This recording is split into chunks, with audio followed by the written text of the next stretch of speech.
There it is. Hey, everyone. My name's Anthony, as Karen told you. We wanted to come in and give a presentation for you guys around some plant-based stuff. So should be pretty informative. Definitely use that chat feature. I'll be in there answering any questions that I can or kind of helping make notes that way we can get to it at a certain time. But Karen, it's a great resource here, and she's going to take the show here and guide us along the path. So. And Anthony, a little bit, he's been training for a while now. So also nutrition coach as well as trainer too in the Raleigh, North Carolina area. And then we have Sandra, who's actually a registered dietitian. So Sandra, do you want to go ahead and introduce yourself real quick to the group? Sure. Hi, everyone. I'm Sandra. I'm a registered dietitian and also a trainer. Been a trainer for like almost 10 years and a dietitian for almost 5. Yeah, I think it's really cool that Karen's putting this workshop together even as a registered dietitian, and as much as I can put like vegan, plant-based diets together, it really takes someone that does this day in and day out all day long to really get into the details of things. So I'm super excited about this today. Awesome. Thank you. So what I'm going to go ahead and do is I'm going to go ahead and share my screen for you guys, and we'll get this presentation going. Awesome. So in the chat box, can everyone who is currently a vegan go ahead, say if you're a vegan, or say if this is something that's new that you're trying out. So go ahead, and so I can see kind of what audience that we're working with. Are we new to being a vegan, or is it something that we've been doing a little while? So go ahead. Okay, so we have some new peeps. We have whole food, plant-based. Awesome. Great. And then my next question that I want to ask you guys, just so I can better, even if we go off topic of the PowerPoint, is for you guys, what is your biggest struggle as far as being plant-based, vegan, whatever that is, and what would you like to get out of this presentation? So just go ahead and throw that in the chat real quick too as well.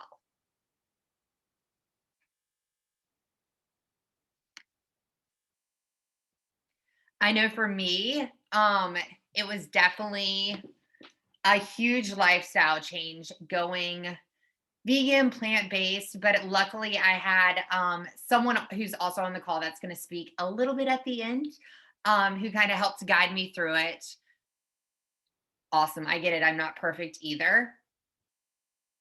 We need some meal ideas. Okay, awesome. So let's go ahead and get everything started. So I'm not up here chatting too much of your time away. So a little bit about myself.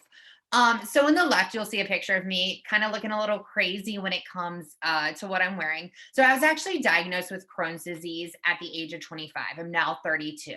So for me, nutrition was a huge piece that really solved a lot of my health issues. So my background is I actually have a bachelor's in exercise physiology as well as a bachelor's in nutrition. I ran cross country at ECU, lived in New York City. I see a fellow New Yorker up there. I lived in the city for about 2 years working in a commercial gym. But it wasn't until I was really diagnosed with my Crohn's disease that nutrition came a huge part of what I was doing. And for me, I needed to find something that made me feel normal. So living with Crohn's disease, for those who aren't really familiar with it, it's an autoimmune disease that affects your digestive tract. So after begging numerous like dietitians, doctors, I was like, I don't feel right.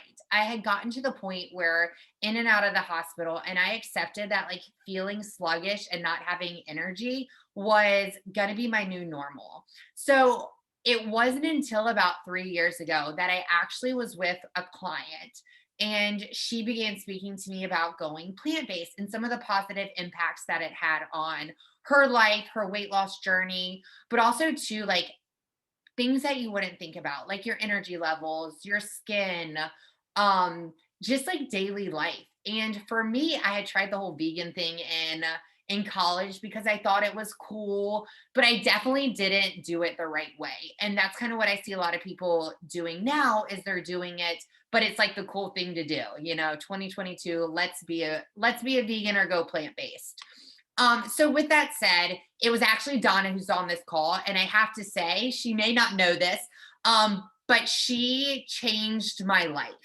You know, going from every single day, like not feeling great, feeling sluggish, in between infusions, to now feeling like myself again. So for everyone on this call, whether you're struggling with weight loss, some sort of health issue, whatever that may be, I always like to tell people is you don't have to accept that the current situation that you're in is your normal, that there always is something better. So that's kind of what I want to share on this side of things, is really how to make it easy to as well. Because I know a lot of you have children on this call. You don't have the time to find the million different ingredients that you've never heard the name of. You need something that's going to be easy, that you can do, that fits within your lifestyle. And that's something that's super important to me, is being able to show each and every one of you that this can fit inside of your busy schedule, and it doesn't have to be a stressor. Because what I find in many situations is, if it's a habit that we change and it's something that does fit within your lifestyle, you're going to continue to do it long term, and you're going to have those exponential results too as well. So I want you to take a second. You can close your eyes, do whatever you want to, but take a second, and I really want you to ask yourself, what is your why? So why is it that you want to go plant-based, vegan, you want to give up meat? So whether it is a specific health condition, whether it's, you know, you love animals and you want to do that, whether it's there's a disease in your family, improve your overall long-term health, set a good example for your kids, even maintain a healthy weight and lifestyle. So I want you to take a second. And for those who are brave enough to share, I'd like you to go ahead and write in the chat exactly why you want to go plant-based. For me, it was health. So who's going to be the brave ones that step up? What is your why? Health and weight were the reasons. Awesome. Mine too as well. What I find working with clients, whether it's on the nutrition side of things or the fitness side of things, is if you can identify your why on why you're going to do this, you're going to be more successful long term. That's what's really going to drive those long-term results. Awesome. So a lot of it sounds like general health. I love animals too, so that's a little bit of it as well for me. I want to live on a farm and have an alpaca, but my husband won't let me. So I get that. 2 dogs is enough. Luckily, he's handling them downstairs. So whether or not you want to share what your why is, I want you to take a second to really write that down and understand, when it comes to fitness, when it comes to nutrition, your why is going to be your driving factor on why you're successful. Because whenever things get hard, you have to go back to your why. Then I want you to take a second, and I want you to think, like, how committed to you are this? 0 being not committed at all, and 5 being that you're ready to make this lifestyle change. So take a second, throw it in the chat. Where on the spectrum do you fall? If you're only a 3, that's totally fine. If you're a 1 and you're like, I'm just hopping on here because I want to see some different tips, some recipes, like I just want to kind of fill it out. Awesome. So it sounds like we have some pretty committed individuals on here, which is awesome. That's what I love to see. So this is what we kind of see is reality versus expectations. You scroll through Instagram, you scroll through social media, and what you see, and a lot of people that say they're vegan or say that they're plant-based, they're eating a lot of the stuff on the right. I don't know about you, but something about plant-based tuna fish sounds like something I don't really want to eat. I don't know about you, but that's just me. Where in reality, being plant-based and whole food plant-based specifically, which I'll get to in a little bit, is really making sure that we're eating that rainbow. So kind of looking in that left hand of the screen, looking at that picture. So I kind of have this rule of thumb. Yes, I love animals. And yes, that's partly, you know, why I have made some of the decisions I had made, but a lot of it was to really reduce the toxic things that I was putting in my body, whether it was through makeup, whether it was through whatever it was. And part of it was my thought processes on how everything is done when it comes to pesticides, when it's like the whole, if you look at how they raise a lot of our cattle and things like that, to me, a lot of that has a lot of toxicity when it comes to what we're putting into our body. So in order to really be and make the decision to be plant-based, and the reason why I on this call don't believe in a lot of the fake meats, or things like Impossible Burgers or the fake Morningstar meat, is because my thought process is if you can't read the back of the ingredients, that's no better for you than the ground beef that's sitting on that shelf either. Because what we're trying to do by being whole food plant-based is to really eliminate a lot of those toxins that we're putting into our body. And that's found in a lot of some of those processed and extra processed foods. So there's a bunch of different terms when it comes to being vegan, plant-based, you kind of name it, right? Like there is 5 million different terms for what we're doing. But I really wanted to make sure that on this call, we're talking specifically about whole food plant-based. So I wanted to break down, and you'll see on the right side of the screen exactly what a vegan diet is. So if we're referring to a vegan diet, and a lot of times it gets interchanged on exactly what it is, but a vegan diet totally eliminates all animal products in general. So there even are some individuals that will not have honey because it comes from a plant. But essentially what vegan does is it eliminates all animal products. So plant-based is predominantly consist of plants. Okay, so that's where that kind of falls underneath that spectrum. And you'll kind of see in the right, it includes oils and it includes highly processed foods as well. So that's when I speak about the fake meats, some of that extra stuff where we're trying to make it seem like it's, you know, tofurkey or whatever it's called. So that's what the plant-based diet is. What I actually follow personally and what I try to explain to a lot of clients is really the whole food plant-based diet.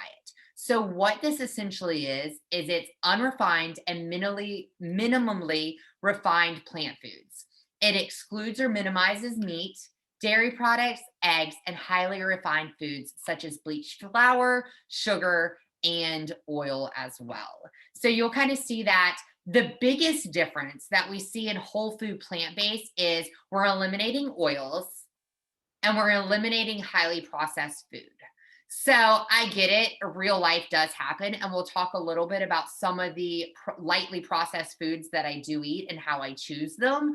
But really the biggest thing that you'll see in the whole food plant-based diet is we're eliminating those two factors, okay? So what are some of the benefits of going whole food plant-based? Number one is going to be weight management. I'll tell a little bit about my story. So I had issues when it came to the Crohn's disease, but with that said, I actually gained close to 35 pounds due to a lot of hormonal imbalances.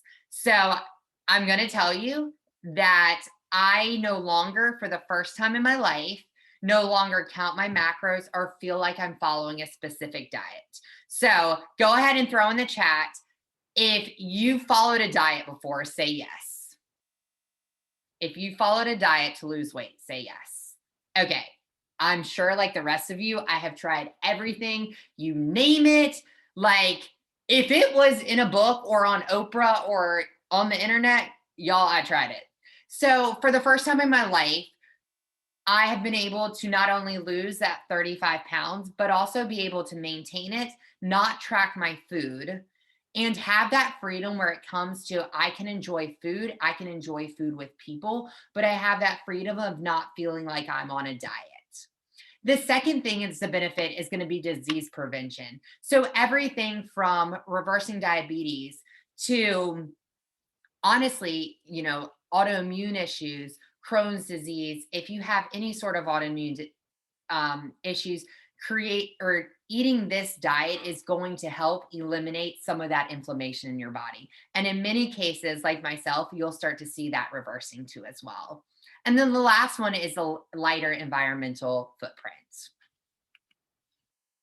So basically the biggest question is, and I'm sure this is a lot of the questions that you guys were going to come into, is how do you get enough protein? And for the life of me, I've had to literally preach to people that you don't have to count your protein when you're on this. And here's why. Let's basically break it down. And what is protein? Okay. I'm sure a lot of you on the call know exactly what it is, but we have this misconception that when we're tracking our food and we're tracking protein and we're also an athlete or we're working out in the gym, that we have to hit a certain number. So protein is one of the 3 macronutrients our body uses for energy. So if we have a strand of protein, it is made of 20 different amino acids. So think of those amino acids as puzzle pieces that make up that protein. So essentially the general population needs about 10 to 15% of their daily calories coming from their protein. This is going to be very different dependent on who the individual is, what their weight is, and their caloric intake. So that's where it does get a little bit more specific.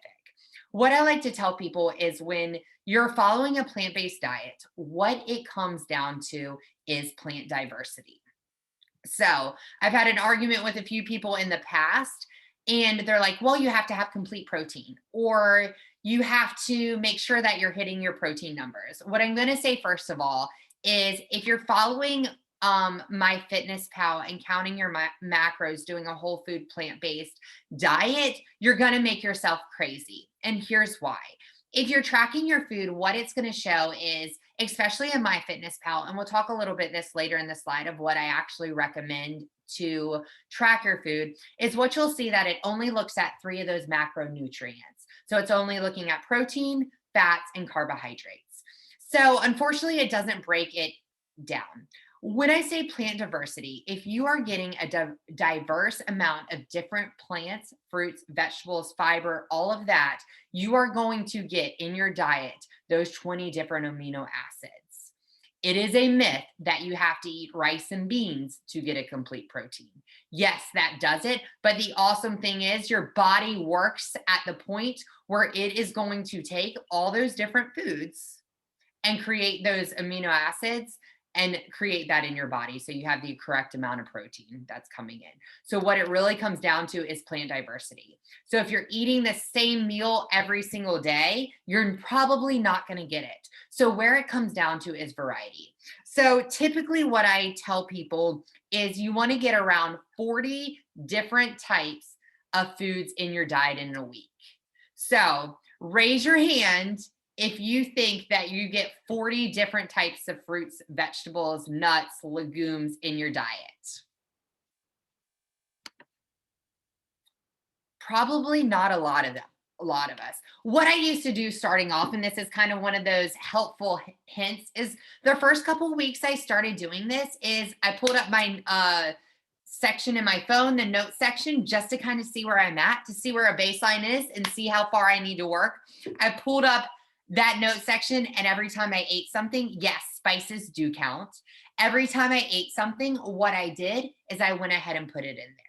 So what we're doing by also creating this different plant diversity is we're also helping with that gut microbiome. So essentially, if we're getting that gut microbiome firing at all cylinders, if you have IBS or certain stomach issues related to food, I know many people do, is what's going to happen is you're creating a healthy gut microbiome and you're going to start to be able to eat those foods. So for example, for years, I was never able, was scared to death of broccoli and I was scared to death of garlic. And after introducing all these different foods, what I found I could start eating some of those foods that I couldn't eat in the past. So this is the myth breaker that you don't have to track your protein when you're doing this. And I am here to attest as someone who works out fairly regularly on a consistent basis.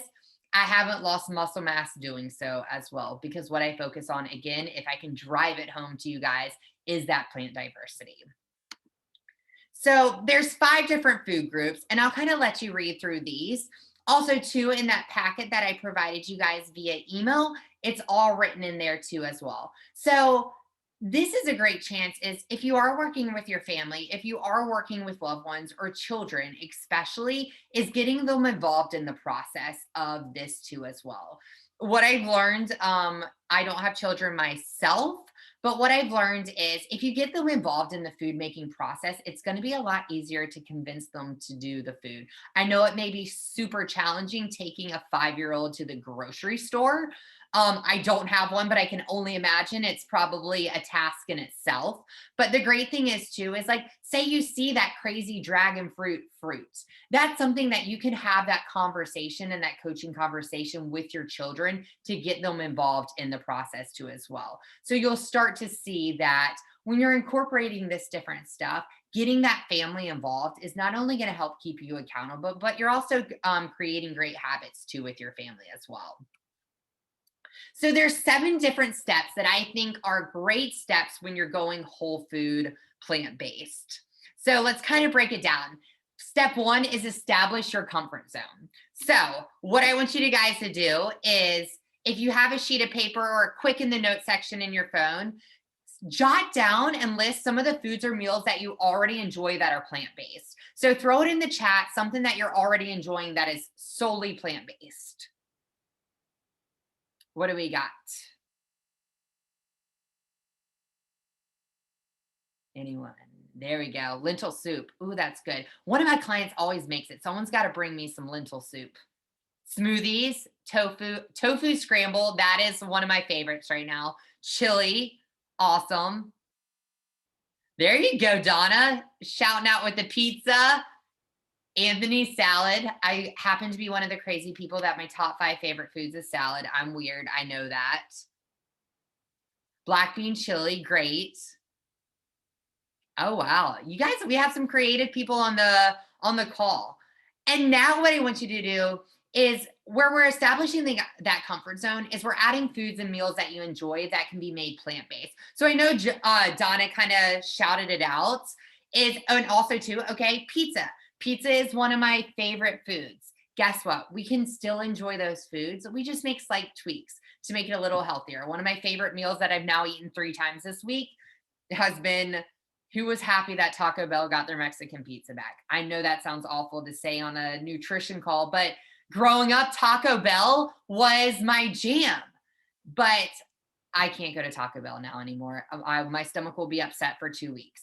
So what I did is I took that same comfort food, that same favorite thing that I had in high school, and just tweaked it a little bit to where it was still great. And my husband did not know the difference, because if he doesn't know the difference, then that's when we know it's a success.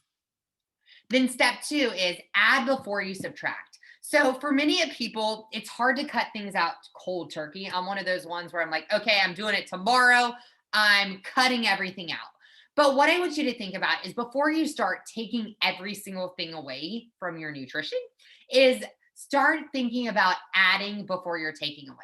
So add some of those new foods before you eliminate the old ones. So tofu, we'll start there. That was something that was my husband eats like a toddler. He wasn't going to eat. But what I started doing was I kept the foods that he ate. And then I started incorporating some of the things that I enjoy. So for example, we did a tofu scramble because a lot of nights a week we do breakfast for dinner. And guess what? He didn't know and he didn't complain. So for me, that was a success that my grown-up 5-year-old ate it, right? And then, like I said earlier, use this as an opportunity to taste new foods that you haven't tried before. The great thing about whole food plant-based is not only do you have your traditional American favorites that you can make whole food plant-based, but you have so many different other ethnic groups that have amazing whole food plant-based meals, because that's what culturally some of their food is centered around too as well. So I'll share a little bit about some of my takes on those foods in a little bit too as well. Then step 3 is going to be clean your environment. So the biggest thing is you have to set up your environment for success. So that doesn't mean walk downstairs to your pantry as soon as we get off the call and throw away the $300 to $500 that you have sitting in there. I get it. That's not realistic. But slowly get the food out that you no longer wish to eat out of the kitchen and fill it with things that you would. So say, for example, we have Parmesan cheese with our spaghetti every night. Well, unless you want to, you could get rid of the Parmesan cheese right away. But maybe we finish that out, and then moving forward, we replace that with nutritional yeast as kind of giving that cheesy flavor on top. So there's ways that you're not just breaking the bank too as well. And then the biggest thing for success when it comes to this is having certain things in hand. So essentially is, if you're going to have a snack, make sure you have a snack that you can eat. So for example, I know I was actually talking with a client today. I have an addiction to French fries. So guess what? I can't keep French fries in the house. But what I can keep is some of the fruits and vegetables to make sure that that's my go-to whenever I have certain things. And rather than making French fries or getting French fries from Chick-fil-A, what I want to make sure that I have is potatoes where I can make them on my own too as well. Then step 4 is going to be set goals. So this is important when it comes to any sort of thing, when it comes to your nutrition, as well as your fitness side of things too as well. So first, I want you to set yourself a long-term goal. So take a second. I'm going to be quiet. I want you to write down in the chat, what is a long-term goal that you're trying to achieve?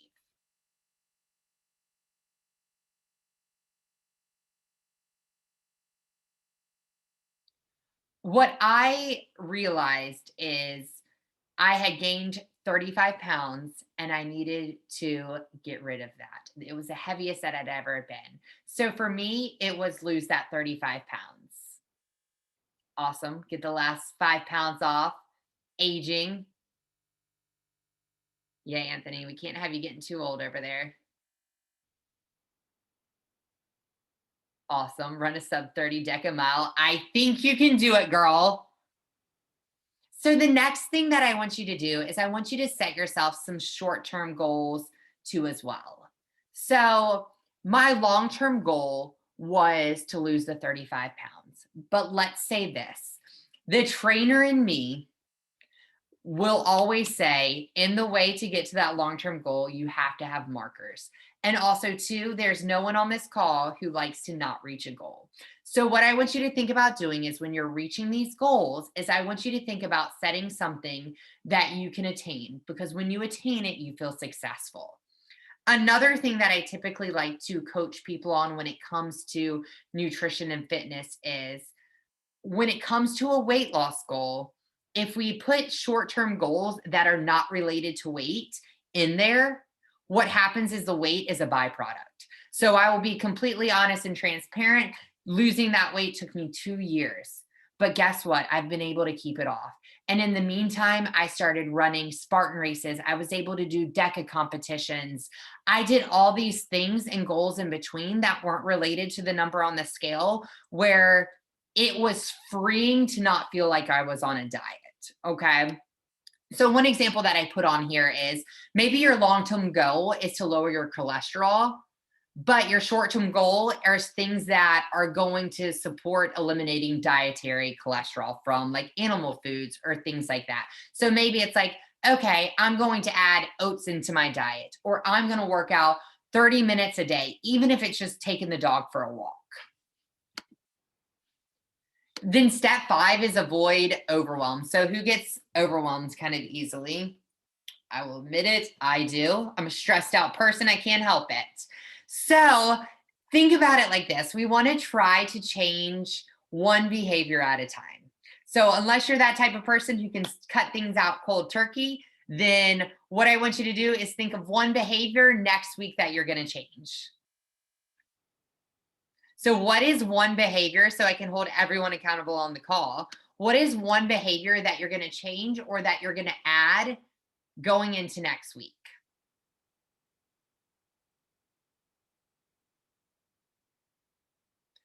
I'll do mine. I'm addicted to gummy bears, the vegan gummy bears. It's a problem. I will not eat them every single night. I will limit it to 2 times on both my runs. I will allow myself to eat gummy bears because I eat them all the time. Awesome. Don't eat snacks after 7:30. No eating after work on sleep. No evening snack. No soda. Okay, so apparently all of us like to eat in the evening.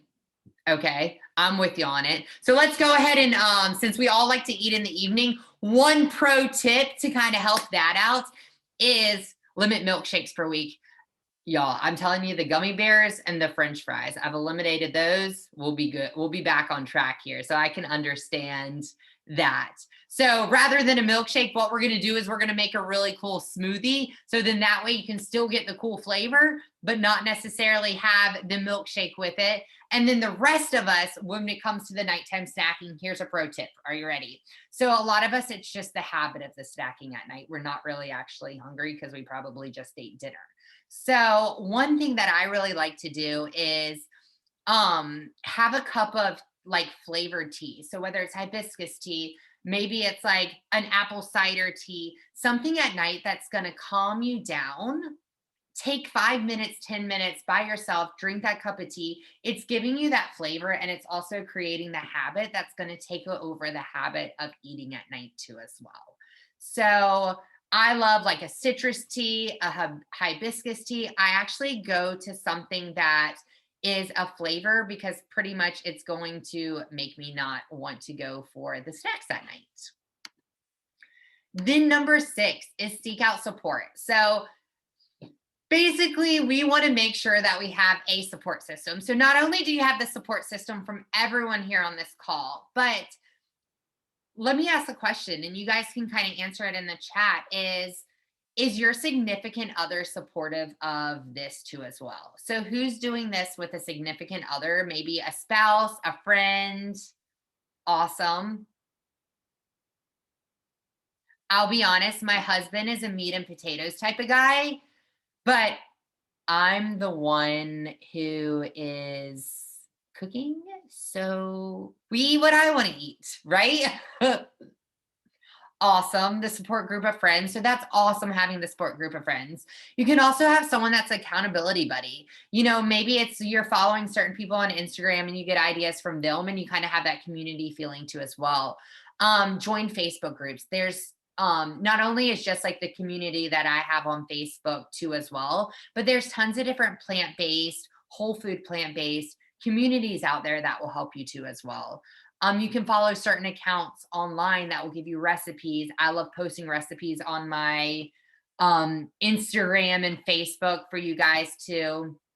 And the cool thing is, like kind of Donna's saying, is in those groups, you'll get tons of different recipes as well. And the last thing is ask someone for help. Maybe tell your friend, your best friend, hey, this is something that I'm doing. You know, one of my best friends, she had a baby and she was like, hey, I need a friend that's just going to ask me how my workout went every single day. And I was like, I can do that for you. So kind of find those people that are going to help support you along your journey too as well. And that makes it easier to get through. And then the last one is going to be plan ahead. So the best way to overcome any obstacles is to plan for them. So basically, like I said, if you're going to be successful, maybe you're planning what restaurant that you're going to eat. The biggest thing that I realized going plant-based is not everyone around me does that. I'm from Eastern North Carolina and my family's not unhealthy, but they're not super healthy. So when it comes to certain like holidays, I used to have anxiety around what am I going to eat? Am I going to feel like crap because all of it is, you know, barbecue, macaroni and cheese, and all these things that I didn't really eat. But what I learned is like in those cases, instead, now I just ask my mom, hey, I'd love to help with some of the sides, or hey, I'd love to host the meal, or hey, can I bring the dessert? Can I bring some food to help alongside of that? So that kind of helped when it came to the holidays too as well. When you're going out to eat, I can guarantee you, I've always had to be the crazy person that was at a restaurant that just asked for certain things to be taken off my food. And when you ask nicely and you tip good, normally most people are pretty okay with it. And then sometimes what I do is I look at the menu ahead of time, or I'm the one who recommends the restaurant. You know, one of my best friends, Jen, who may know her on the call, she literally was like a protein person. She lived and died by the protein. Guess what? This girl was eating it most like 80% plant-based. I'd like to say I influenced her on that one. But it was introducing it to other people, where now, and a lot of times when we travel, she's like, hey, Karen, there's this great vegan or plant-based restaurant. Want to try it out? So when you kind of introduce those things to other people, sometimes it's fun and exciting and people will actually jump along, and then it doesn't have to be stressful for you too as well. And then the last pro tip I have when it comes to planning ahead is, what I find is when you're really hungry, most of the time you haven't planned for a snack. So a lot of times what I'll do is I'll make sure that I have an apple in my bag and some nuts in my bag. For those of you that are sitting in the carpool line, keep some of that stuff like in your car, or throw it in your bag. So that way you're not ravenous when it comes to time to eat. And the first thing you want to do is dig for those unhealthy things. So planning ahead is always going to be one of your most successful tools to keep you in line. Then to kind of change it to past our 7 steps is, what I get a lot of questions on is supplements. And here, I'm here to tell you that the only supplement that you need to take as a plant-based individual is going to be B12. I added 2 others on here because some of you guys who are on here do perform at a high athletic level, like my girl Whitney that's on this call that wants to do the DECA. So these are some of the things that I do have on here for those individuals who are working out on a consistent basis too as well. So B12, I sent you in the email too, the brands that I actually recommend. So B12 is only found in animal products like meat, dairy, and eggs. It's going to help with your energy levels. You don't have to take it every single day. I take it about every 3 days, but it is something that you do need to take because your body doesn't actually produce it. So you'll find a lot of times that people will ask, there'll be like 15 other amino acids that they'll ask about. So you guys have a better frame of thinking with those. Is essentially some of those amino acids is things that are not essential amino acids. So essential amino acids are things that you have to absolutely get from your dietary source. So the other ones are non-essential. So essentially non-essential is stuff that your body will produce. So say, for example, it'll take some different amino acids, put them together, and then create those as well. So you don't necessarily need to take them through your dietary intake. Creatine, this is something that is typically found in animal products. I like to have people who are lifting consistently take creatine. The common misconception is that creatine is going to cause you to be a little bit puffy, have some added water weight, but it's something that I take every single day. If you're drinking enough water, you won't really find that in there too. The creatine that I recommend is a creatine monohydrate. And then lastly is going to be a vegan protein. I'll be the first one to say I actually don't utilize any protein powder myself, but that isn't to say that it isn't a good source for some of you guys post gym as a snack, things of that nature too as well. So this is the vegan protein powder that I recommend. It is a pea-based protein powder. And there's a bunch of different flavors. So it's something that you can cook with. It's something if you need to make sure that you're getting enough calories because you are working out consistently, that's what I recommend too as well. I'll throw it in probably once or twice a week just as a snack because I am in the mood for something sweet. So those are the supplements that I recommend on that. I'll give you a quick brief overlook. You can scan through this. This is also in that packet that I sent you to as well. So this is some of the pantry and fridge staples. I'll go into a little bit of more of what are my go-to things. But essentially these are some of the things that you can look to make sure that you start having in your pantry. So some pantry and fridge. Something that I always have is I always have 2 to 3 when I'm going grocery shopping. I'm an Instacart fan. I have 2 or 3 different types of fruit a week that I make sure that I put in there. When I'm choosing vegetables, I always try to have between 5 to 10 different types of vegetables that I'm choosing from the list too as well. Okay. So think 5 to 10. Then beans, I try to get at least 3 different types of beans in throughout the week. I tend to have at least 5 different whole grains.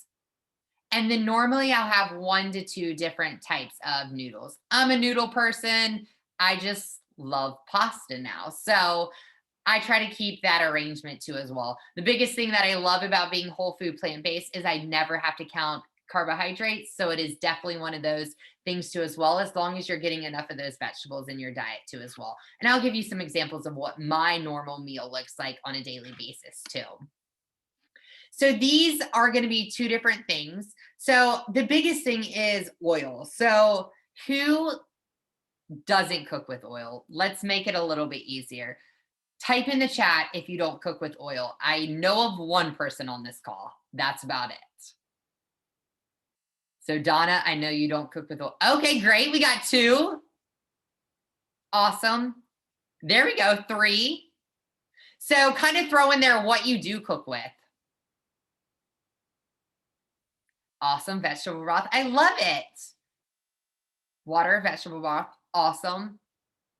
Great. So what I've done is I sent this in here because this was the biggest thing that I noticed with my change was like, okay, I'm a Pam girl. Like I'm spraying my non-stick pan with Pam because my mama taught me that you don't want anything to stick to the pan, right? When I'm roasting things, I'm like, man, let's throw some olive oil on that stuff because that's what I thought made it taste amazing was all that oil.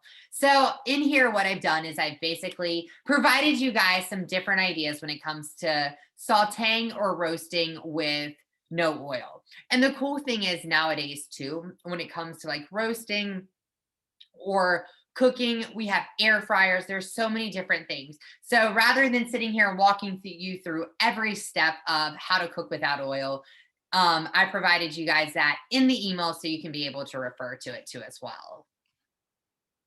So I know I mentioned we want everything to be fresh, whole, and real, but let's also remember it's 2022 and that's not real life. So what I've done is I've kind of shared some of my favorite brands, and I want you to think about it like this. This is 10 to 15% of my diet. It is not the majority, it is the minority. So if you're looking at that pyramid, it's the very, very tippy top. So I love this Siete brand. They make everything from hard shell tacos to they have seasonings, they have sauces, but the great thing is they also have tortillas. These tortillas are amazing. They have almond flour, cassava flour. I love the fact that they have a hard shell taco. I'm a taco person. You'll see that here in a little bit. I love Mexican food. Another brand that I also do like is the Kite Hill too. That's going to be a great brand. They have everything from like cream cheese to sour cream to yogurt. They also do have ravioli too as well. And then also is the BioLife. So in the past, vegan cheese has tasted a little bit like, let's be honest, straw. So I love this actual brand. You can honestly find it in Harris Teeter. So all 3 of these products you can find at Harris Teeter. The Siete, the almond flour tortillas, where you're going to find a lot of this stuff is going to be in the frozen section. So where you find the Ezekiel brand, you'll sometimes be able to find that. Kite Hill, you can also typically find at your Harris Teeter. I do know Sprouts also has it too as well. BioLife you can find at Harris Teeter. You can also find it at Sprouts, Whole Foods, Wegmans. My favorite place to actually shop when it comes to like produce and all around, because I'm that person that I'm not going to go to 500 different, I don't know. I'm just not going to go to 500 different grocery stores. It's just not in me. So I order everything from Sprouts and you'll be able to find the majority of this stuff there. The Ezekiel brand, they have everything from tortillas to muffins to bread. And then Bonza. So the Bonza pasta is going to be one of my favorite chickpeas processes or pastas. Then when it comes to bars, these are Bobo bars. I love them. I usually have them after a workout or during a run. Basically, think about them as an oatmeal bar. So there's very limited ingredients in this. So that's a great bar to kind of throw into your bag. And I always have one. Like I always have one in my gym bag because I never know when I'm going to be home. And then the Jack and Annie's. So like I said before, I don't do fake meat. So you might be a little puzzled why this is actually on there. Jack and Annie's is a great product because it's not made with 5 million different chemicals. It is actually made with jackfruit. So jackfruit is a great fruit that you can buy it individually in a can and create like jackfruit barbecue. There's tons of amazing recipes for that. But this is actually something that I keep. So when I'm on the go and I just don't have time to create a entire meal, I can take the Bonza pasta, I can take a organic pasta sauce, and then I can take these jackfruit meatballs and throw them on there. So where I understand the majority of our diet needs to be whole food, plant-based in that sense, there also is real life where you're just in a hurry and you need something. They also make really good like maple sausages made out of jackfruit too as well, which is super cool too. And then lastly is a brand that I actually stand behind is going to be Organicville. So Organicville is an amazing brand. Here's how I know I trust it. They make everything from, they probably have the best ketchup in the world. So if you like ketchup, I would say go with them. They make everything from barbecue sauces, teriyaki sauces. I mean, you name it. The sriracha, I know there's a sriracha outage. So now Organicville is making this. My husband actually works for this company. He is a plant manager at this company. So I know exactly that the products that they're getting, how it's manufactured, and the fact that it is all organic. They will throw away $50,000 worth of product if something's wrong with it. So this is a product that I know is coming from a good source too as well. He'd probably be happy that I'm shouting them out on this call too as well. So a lot of times we're just in a hurry and we need some quick meal ideas. So I just kind of threw some stuff up here of some of the stuff I've eaten in the past 2 weeks. If you follow me on Instagram, I love sharing what I eat for every single meal. But I know a lot of you are quick and on the go. So where I'd like to share some of the bigger recipes that might take a little bit more time, you'll see that on my Instagram and Facebook. But sometimes life happens and you have kids running around. So one great thing is a taco bowl. So you'll see on the left-hand screen, we got salsa, we have our rice, we have our beans, we have our sauteed vegetables, and then we also have a salad as our base.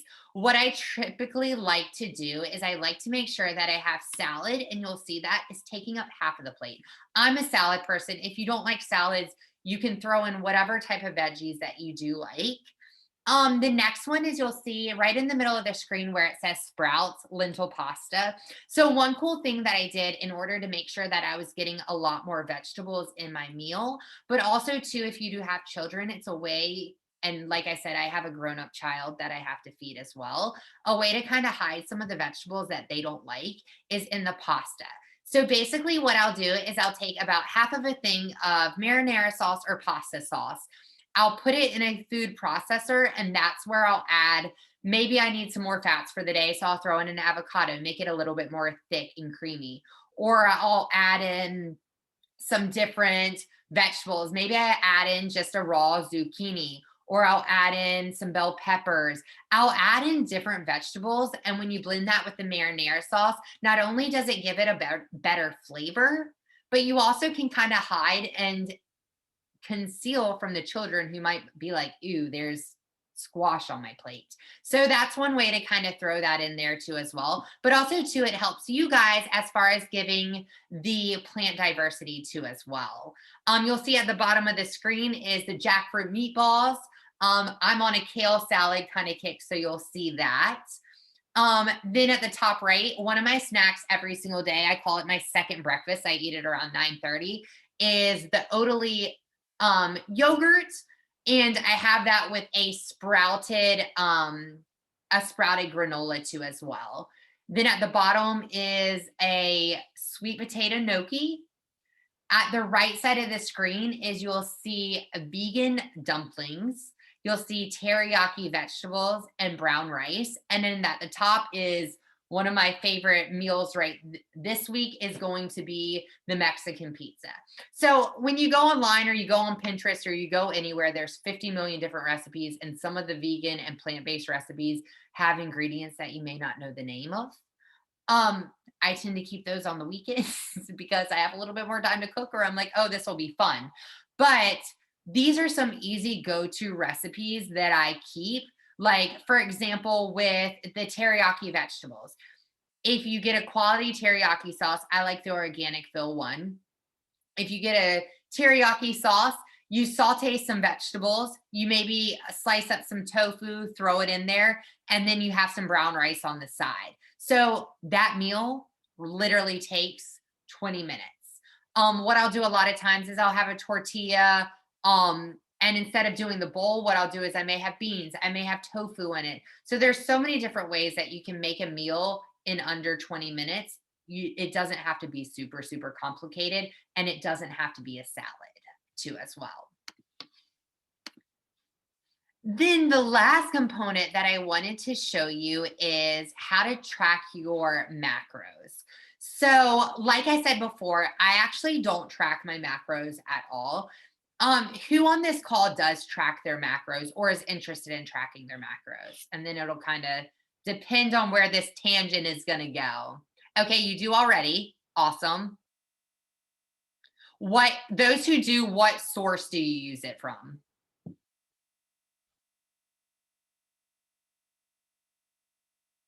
Computer. Okay, awesome. So I don't track my macros, mainly because I'm going to be honest, it's just one more step in my life I'm probably not going to take the time to do. But what I found is people starting off, it's nice to have a starting place so you know where you fall in the spectrum. There's a difference between 1,000 calories and 4,000. So, to be honest. So what I typically have people do is I have people track their food for at least 1 week to 2 weeks. That way we can create a baseline. I like the Cranometer app better than MyFitnessPal with anyone who is vegan or plant-based, and here's why. Like I said before, MyFitnessPal only shows those 3 macros. So you're going to go crazy thinking that you're eating 400 grams of carbs and 20 grams of protein. Let's be honest, that's going to be different than you ever thought you're supposed to do.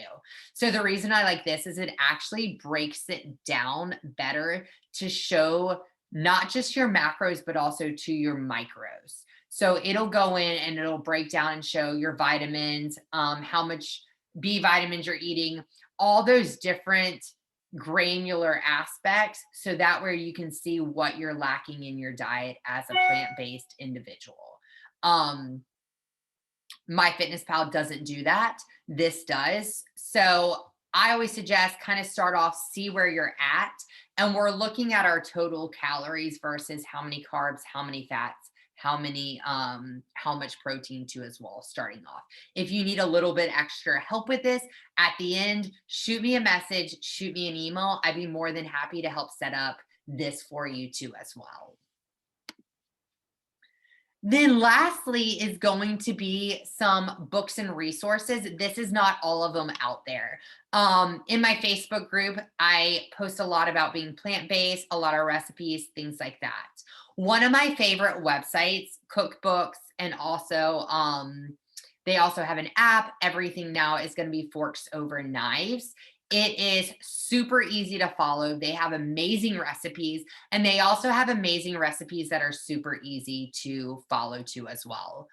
And then the last thing is going to be some of these books. So Fiber Fueled is amazing. It is by Will. He is a gastro doctor in South Carolina. Eat to Live is a great one. And then the Plant-Based Diet for Beginners has amazing recipes too as well. So 3 books. If you need some more books, myself, or I'm sure Donna can throw some in the chat.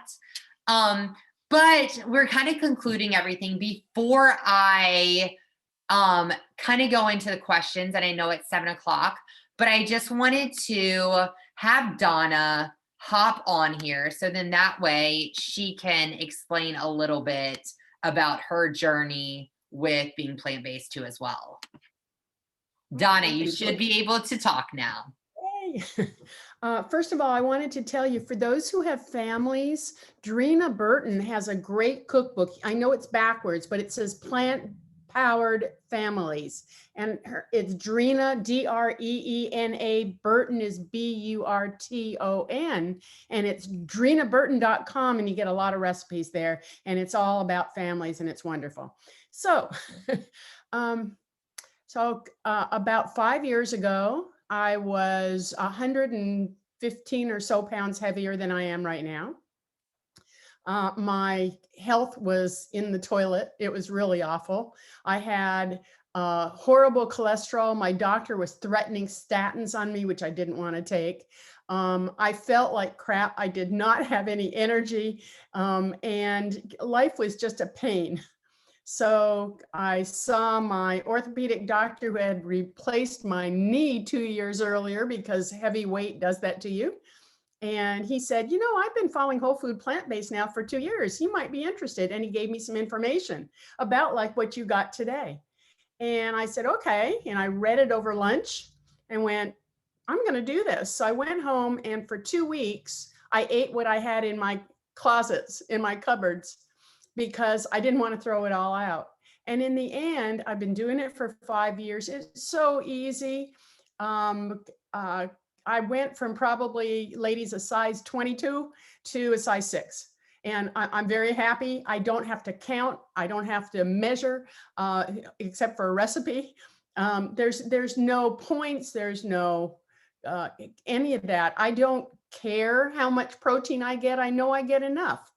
I have plenty of recipes. I have like almost 3,000 recipes, and they're wonderful. And if you go to these Facebook groups, you're going to get all the recipes you can imagine. And there are a lot of products out there.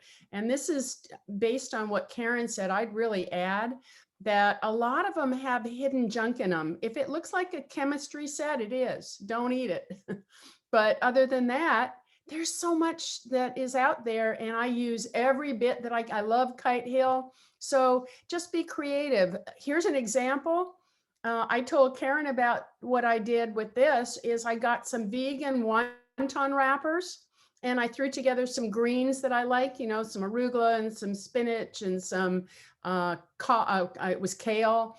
And I added it to some Kite Hill ricotta cheese and added some garlic and onion and salt, pepper, and a little nutmeg. And I filled them as raviolis and just simmered them, and then put some balsamic vinegar over the top. I'm telling you, your creativity is going to start getting really up there.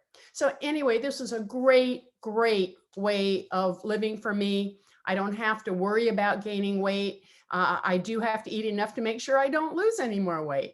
And lots of energy. I think you'll enjoy it. Thanks, Karen.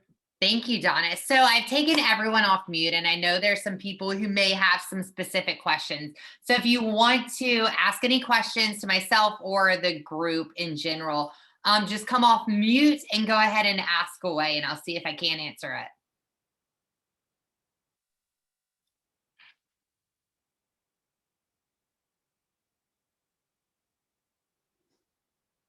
Any questions? Awesome. All answered. Good. I will say you do have to link that Mexican pizza recipe though. Yeah, it's amazing. I will make sure that I give that recipe to you. And like I said, to everyone, I am sharing all my recipes and everything super easy. They will take under 20 to 30 minutes to cook, if not less than that, in Facebook. So make sure that you go and join the group there too as well. If you guys have any additional questions or anything like that, need help with the macros, feel free to shoot me an email. I do nutrition coaching as well, if that's something that interests y'all, for a little additional support too as well. I will go ahead. I know me, Anthony, and Sandra will stay on the line. So if anyone has any questions at all, you guys can stay on the line. If not, thank you so much for joining me today. Like I said earlier, I have recorded this, so I'll make sure that I upload it into the Facebook group, so that way you guys have access to it as well. And each of you have my email address that you can ask a question at any time. So thank you again so much for joining for this, and have a wonderful evening. And I will talk to you guys later. Bye.